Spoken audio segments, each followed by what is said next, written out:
Hi, this is Letitia Reeves, registered nurse, health science, hosted teacher at Spring Hill High School in Columbia, Tennessee, and this is my tutorial video on how to set up a Google Forms for a class sign-in and connect that to a QR code reader so a student can sign in from their cell phone and let you know with the time and date stamp where they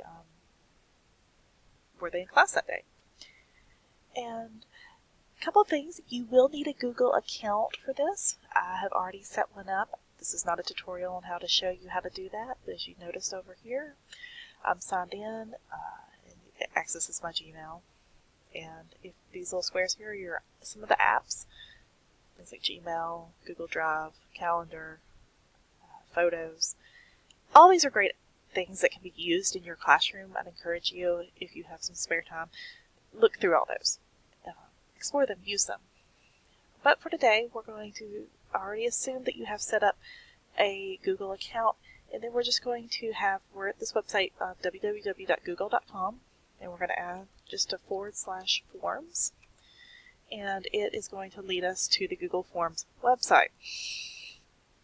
And Google Forms website is a great website. You can see here, these are some that I have used in the past. You can see I've been playing with this earlier last night and making a video with 2 children.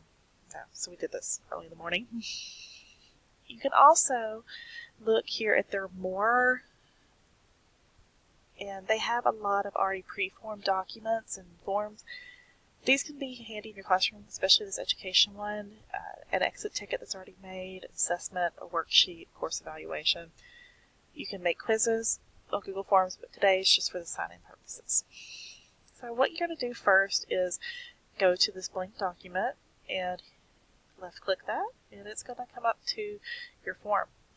Then you want to name this, and let's just name this for sign in on template. You can name it whatever you want. Mine I usually misread sign in. And then when you come over here, it will translate the name to what you wrote in your corner here. You might want to add a description, so we can say professionalism starts by being on time, in all caps. Now, all these changes, let you know, are saved automatically in your drive, so if you have to get up and go away, you can. It is saved. This is just a simple 3-question sign-in. Be your first name, your last name, and what period you are in my class.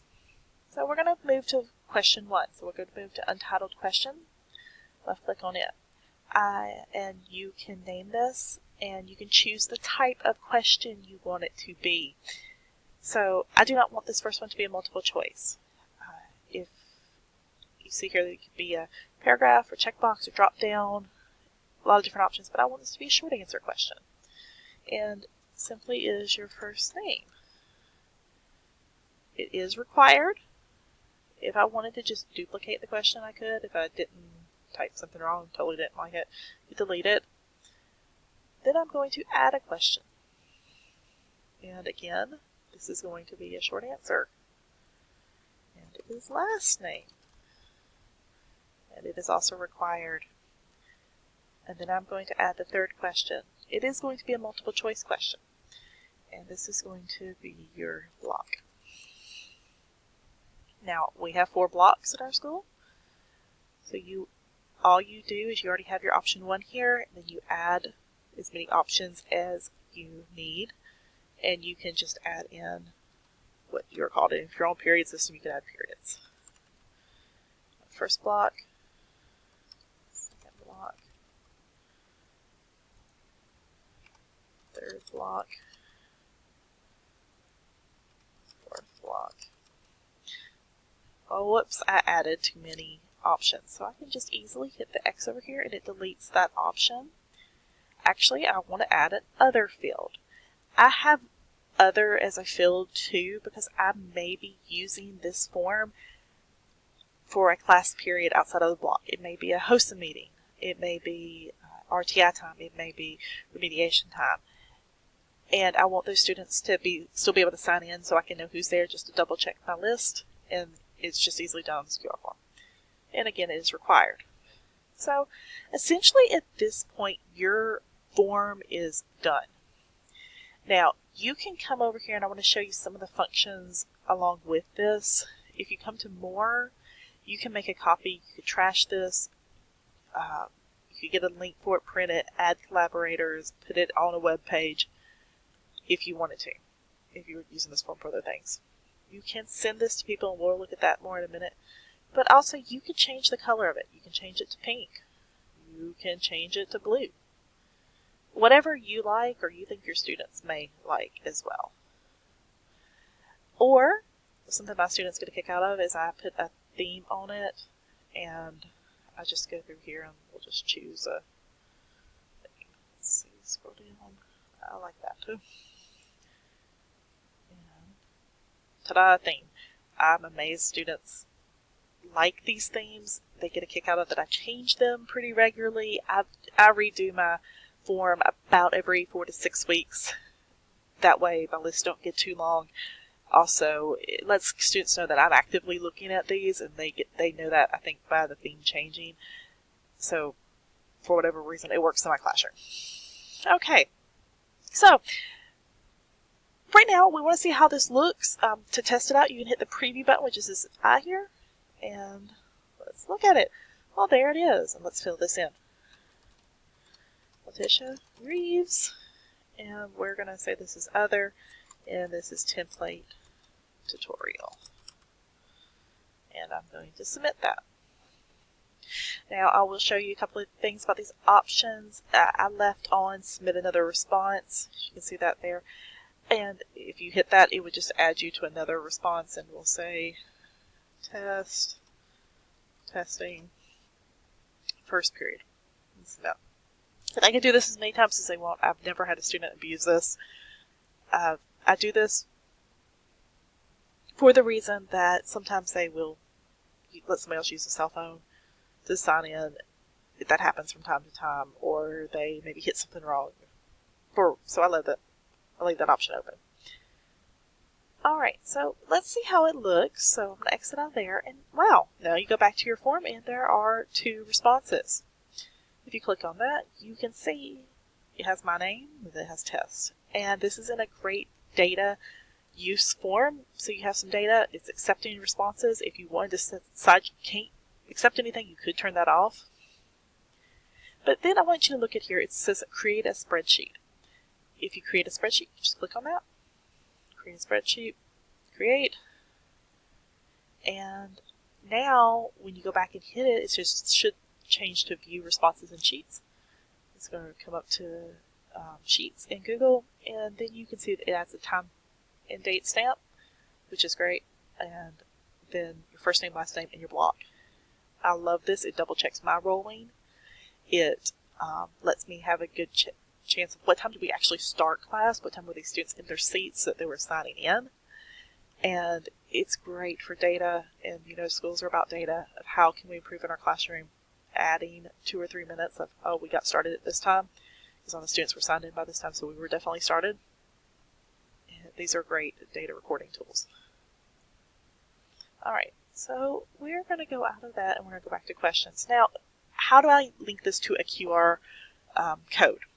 A couple of things we need. We firstly need a link to link it to.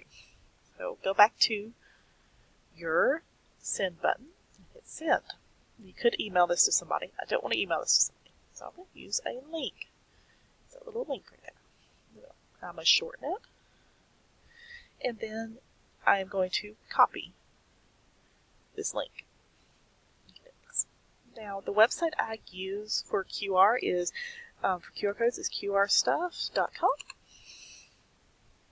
and this is a great website that it has some free functions, it has some paid functions. I use the free functions, but you're more than welcome to use the paid functions. You can download your QR code, you can print it, you can print multiple copies of it, so you can cut them out and lay them in different parts around the room if you wanted to use them for other activities. You can email one to yourself. You can link videos to it, images, a whole lot of different things, and they're fun to use, and students like it because then they're using their devices, which they like. Then I'm going to link that Google code in there, and for this purpose I'm going to hit download. I download this, I save it to my computer, and then I just hook my Promethean board up to it and I project it onto the wall. So I'm going to go down here. You see, well, there's my QR code. Now, if your students have their cell phones, this is when their cell phones come into use with a QR reader. And they scan that link, which I'm doing right now on my cell phone. And it will pull up the sign-in template. And I'm just going to enter in Letitia's, and phone's going to be my last name. Phone. We'll just say it's first period again, and submit. And it gave me just the form as before. Saw before. So go back here. Oh, now we have 3 responses.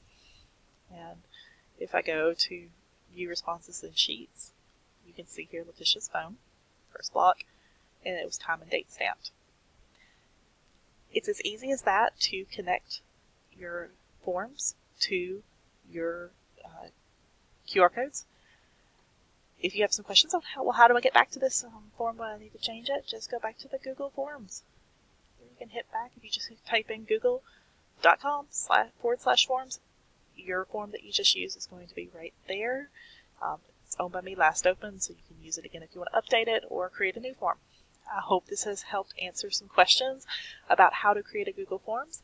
Thank you for watching my video. Again, I am Letitia Reeves at Spring Hill High School, and you can reach me at lreeves, so it's LREAVES at Murray, MAURYK12.org. I hope you have a good day. Thanks for watching.